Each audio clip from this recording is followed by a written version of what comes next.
with Charles. Ferdinand, get ready. Get ready for what?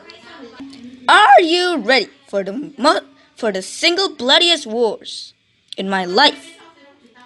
Oh, what's that war? You and I can siege boot.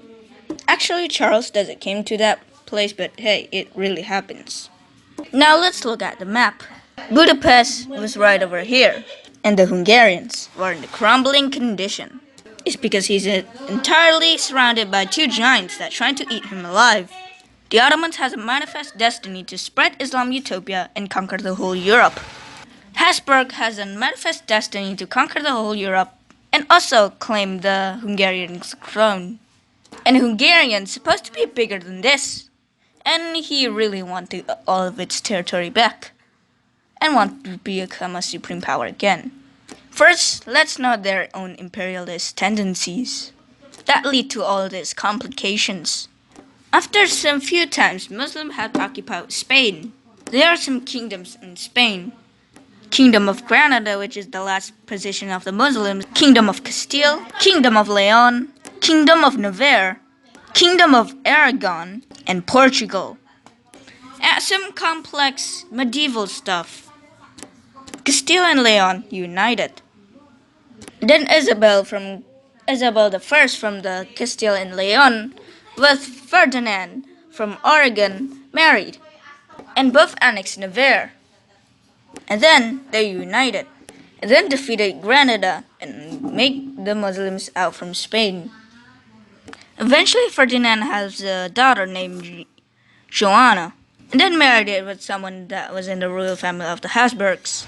But that handsome guy died, and Joanna became mad. That's when Charles Habsburg came along and uniting Spanish and Habsburg as a one kingdoms of kingdoms. And then he overthrew the Holy Roman King and become the Holy Roman Emperor and put that as a unified country, which is a really huge nation indeed. And between those are the French. So now French must against three fronts at the same time. Imagine how depressed he is. So now Habsburg become one of those states, and the governor of Habsburgs is Ferdinand. It's because Habsburg and Hungarians were bitter enemies, and the king of the Hungarians is Matthias, but then he died. So a guy named Vladislav get in the throne, but he's weak and easily swayed. So civil war breaks out, and the Habsburgs use this as the opportunity. So the Habsburgs are invading, but they doesn't get as much territories as they wanted. And they also bring Spanish musketeers, so they're pretty depressed of everything. And also Hungarians is a Orthodox kingdom. Well, in the past it does a Catholic, but then turned into an Orthodox. That means they don't develop some Almorav dudes. And then Vladislav died, and imperialist tendencies started in again. Changed by a guy named Louis, which became the new king. Hey Louis, congratulations, you're king. But wait, I'm a child, and how I can rule such a huge empire? Don't worry, my boy. I'm gonna rule Hungary for you. Help you rule Hungary. No way, man. I already helped your dad against finish those rebellions, and now I supposed to given the authority to rule Hungary. Help you to rule Hungary. So now the king was nothing but a figurehead, and as complex as it is, player 3 get in. The Ottomans. The Ottomans and the Hungarians were bitter enemies. It's been revealed by the times of Murad II in the Battle of Varna, which embarrassed John Hunyadi by the Ottomans really winning. And then Selim and the Hungarians also have some imperialist tendencies, and a lot of Hungarians and Ottoman imperialist tendencies. But whatever it is, after Mehmed died, two candidates that were kind of picking as the new sultans, Bayezid and Cem, which Bayezid chose as the sultan. Then Cem came to him and says, "Okay, you're the sultan, right? Right. Can we divide this Ottoman Empire to two so now I can be the sultan, we both be sultans, and I'm gonna get some of your territory?" What? This is madness! What do you think you are? You can't do that! Why? Well, if you are the picking as the sultan, that I allowed to leave your kingdom and then get a chunk of your territory? Of course no.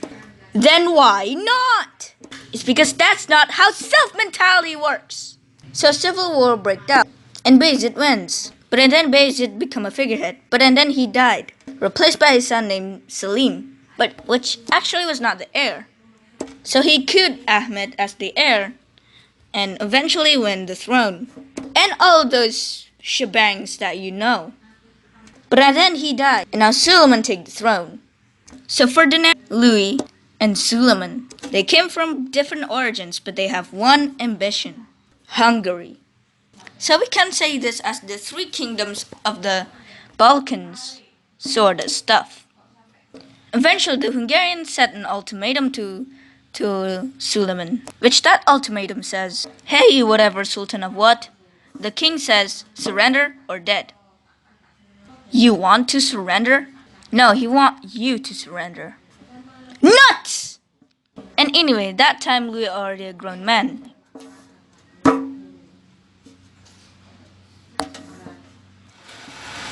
Oh, that's it. So they meet in a battle of Mohatch, which you know how that ends.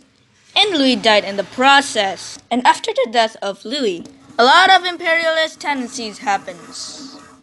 Sir, bad news! What's that bad news? The king died without a male heir. Conscript the masses! So fancy name guy named John Cebolia, the governor of Transylvania, came in and eventually become the new king of the Hungarians, that known as John the First. It's because there are no Hungarian kings named John that time. The invasion of Habsburgs became even more bigger. They bring even more Spanishmen. That means their armies are now fortified. And so now, he already fortified his armies. And the threat from Istanbul came to Belgrade and also fortified his armies.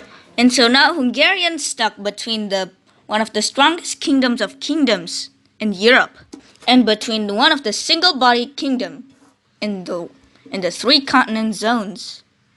John know if he can't find a situation for this, then Hungarians will be beaten to smithereens. I mean, why not? There's literally two giants. And eventually, it happens. Eventually, the Hungarians repel this invasion right over here. But they eventually crush at here. And they stuck. And then they blasted.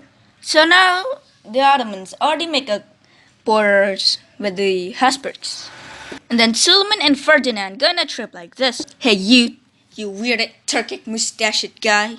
I have a heir to the Hungarian throne. So I must to conquer Hungarians and conquer Bulgaria and become the supreme power of the Balkans. I'm not claiming the Hungarian throne, but I can conquer the Balkans and then conquer the Europes. So I need that land, and you must get away. I declare war. Okay. So this is the starting of the Habsburg-Hungarian Wars, which they almost get into Osijek. But it was repelled. Many lives came in. But from these wars, the most person that got beaten in the face is John. His army is demoralized, famine and disease, weak currency, and he lost the trust of the lords. And he's still struggling with the civil wars in Hungarians. So he asked for an alliance with the Ottomans. Hey Suleiman. Hi John. What's going on? Look, as weird as it sounds, can we be allies? Which you converted to Islam. No. Alright, so, okay. As weird as it sounds, we're allies now. Even some source says that the Ottomans are one of the dudes that are responsible to held up against the Habsburgs. But then the Ottomans got schemish. The Habsburg gave the Buddha to him. But that probably not happened. So if that not probably happens, then what happens? Suleiman and John get some alliance, but then it doesn't get long. The Ottomans are literally in the war against the Habsburgs, and the Habsburgs pushing into Budapest. And the Ottomans feel that it was strictly unfairly, with some unequal treaties. And John was seeing that the conditions are doesn't even getting better. They they doing some reinforcements, and he lost the trust from his lords. What? Seriously, John? You're literally making alliance with Suleiman? As weird as it sounds, it can save us from all these imperialist tendencies. No, John, this is your problem. You will do anything, but these things are sometimes too wrong. Ottoman and Hungarians are bitter enemies at some hierarchies and theologies. If just in hierarchies, we might be friends and chums. But if in the power of theologies, we will be bitter enemies until the last of blood. How dare you, John? You're literally breaking the promise of the Hungarian armies and the whole country. Hey, John, there's this guy named Sigmund from Poland that says, hey, you can be my allies. I agree to that anyway. But sir, the Polish are against the Ottomans, and they hate Ottomans. They will do whatever they can to against the Ottomans. Anything. I will marry to their daughters under any circumstances. And this break the trust of the Ottomans, so the alliance break. This is too bad, too sad. It's because they already conquered some territories, and Ferdinand finally have a chance. So and then Ferdinand came to a mind game with the John. Hey John, if you want to be safe, then give the throne to me after you die. Anything. But and then John have a son and pick him as the new heirs. Not Ferdinand. Make Ferdinand invade him again. And they also tried to get to Vienna, but they was repelled. So Ferdinand said, I have enough of the name Hungarians. And he promised to abolish the kingdom of Hungarians completely. So he set up some propaganda extravaganza that says the Hungarian family is not the legitimate kings. John is not the legitimate kings of the Hungarians, but I am the supreme ones. And also, the Ottomans are also pushing in. And you must know that Suleiman is a skilled speaker. After Salzburg, before Battle of Mohacs, he inspired his people like this.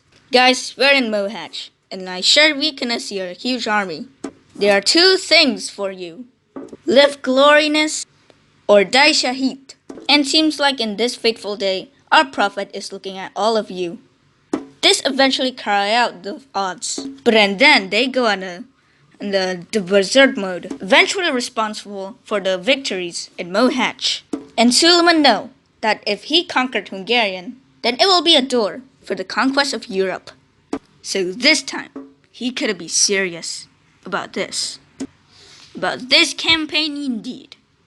Well, Ferdinand's army is still in a stalemate between the Hungarians and the Habsburgs. They used this as an opportunity. They eventually sent a big army and eventually devoured the Habsburgs in there. And eventually the Ottomans win here. And now the Hungarian is a landlocked country, and that means the economic was busted. Ferdinand knew that his campaign can't be like this for too long. So he asked to the King of Three Kingdoms, Charles Habsburg, or known as Charles V. Hey buddy old Charles. What's going on, Ferdinand? Look, the campaign to conquer Hungarian is a little bit too difficult. So, can you help us please?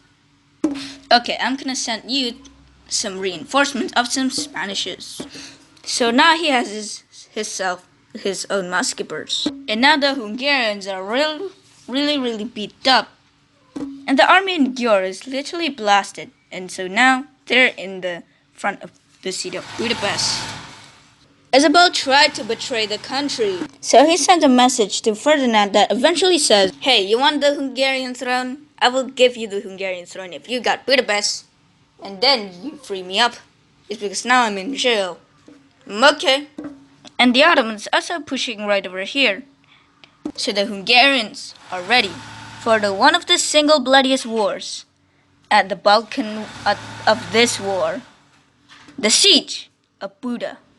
So this is the condition. So this is the city of Buda.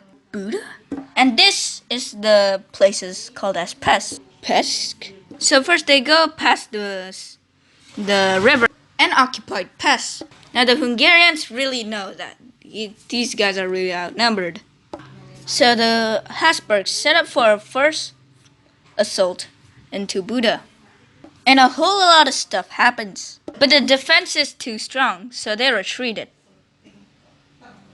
So they're literally bombarding the walls, destroyed Buda and turned it to shreds. And breach was opened. Many Hungarians died in the process. And the Spanish-Hungarian and the Spanish-Habsburgian armies attack in.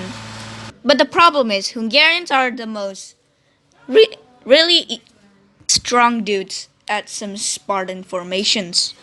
Many of them are killed. But then the Hungarians are coming and about to outmaneuver them. So they must retreat it back. Budapest is starving. So eventually, a full-scale assault was in. Some of them even get inside Budapest and burn a lot of stuff. And a lot of armies dead. And eventually was repelled. And they also do some little bit of kamikaze things. They're literally outnumbered by the Habsburg to shreds. The problem is the Habsburgs can fortify and the defenders can't. It's because any kind of reinforcements that tried to came in will destroy to smithereens. And then some dude says that, hey, maybe the most easiest way we must unrest Isabel. They try to do that only to be killed. So they do another attack again. But they eventually repelled. Both sides were demoralized. However, the Habsburgs can fortify, but they lost a lot of lives. And the Hungarians are even more worse. But just that time, player 3 came in. Suleiman think that if the Habsburgs conquer Budapest, then they can be a jumping spring for Ferdinand. And so they set up their armies. Just at the same time, some dudes want to send some reinforcements there with some armies. And the influence of Hungarians and its own territories are reducing. So they try, some of those dudes try to defend against the Ottomans, so they doesn't get to Budapest that's already in a battle, but they're torn to shreds. So they sent some Hungarians do it at the same time, also sending some helps. So some armies must have beat them up. And eventually, they're torn to shreds. So now they're coming. So now the Ottomans are coming in large numbers, occupy Pest, and wage some sea battles against the Hungarians. They literally blasted everyone right over here. Ferdinand knew that his people won't stand their morals in this, so he retreated. And eventually, the Ottomans get inside Buda and defeat the Hungarians. Eventually beat John in his last positions, the citadels. But eventually he was led alive and as a puppet state. So now the Hungarians become a puppet state and their independence had abolished. Which means now the Ottomans is literally on the doorstep to Europe. So now the Ottomans are literally on the doorstep against Europe. John was so disappointed, and after some illnesses, John I died. This is a big jumping spring for Suleiman. It's because now he had Budapest, which means the doorstep to Vienna, and a doorstep from Vienna all the way to Europe. And Ferdinand just failed one of his really legendary campaigns. And this failure campaign made Charles furious. What? This is madness! How can you just defeat all those fun-sized Hungarians? We're actually not defeated by the Hungarians. Then by who? In between a siege, there's only you and the Hungarians. It's because the Ottomans are literally coming and defeat all our armies. Both of them at once. Wow, Suleiman does a threat for me. Not afraid of Francis. But still, how you can fail to those fun-sized dudes? I mean, if the Turkey can beat you at once, then why you can't beat them at once? It's because we don't have that capacity. And I also lost my Spanish armies. But you only sent some musketeers. Not that, Ferdinand. That's not the point. No, Charles, you're crying? I'm not crying. It's just that sometimes when I sad, water comes out of my eyes. Oh, I'm sorry, Charles, but that's called as crying, idiot. So the siege of Buda is the battle between the Habsburgs and the Hungarians. And who is the winner? Well, from all of this, we know the person that have nothing to do with them. But so the winner is the Ottomans. The Ottoman is the champion of this war. So that is how the particularly victory of the Ottomans and some really complex stuff. So what we can learn from here? Don't be shenanigans. If you're against someone that really you hate, but sometimes you will be defeated and your enemies by another person. Probably the way to end up all those shenanigans. And the power of cooperation, intelligence, some right strategic stuff, and a handful of luck. Just like what happened to the Ottomans, which apparently just in a strategic time when these both guys are beating each other, so they can beat them at once. So that's the siege of Buda. And that's gonna be a lot of stuff will happen in the future for next centuries to come.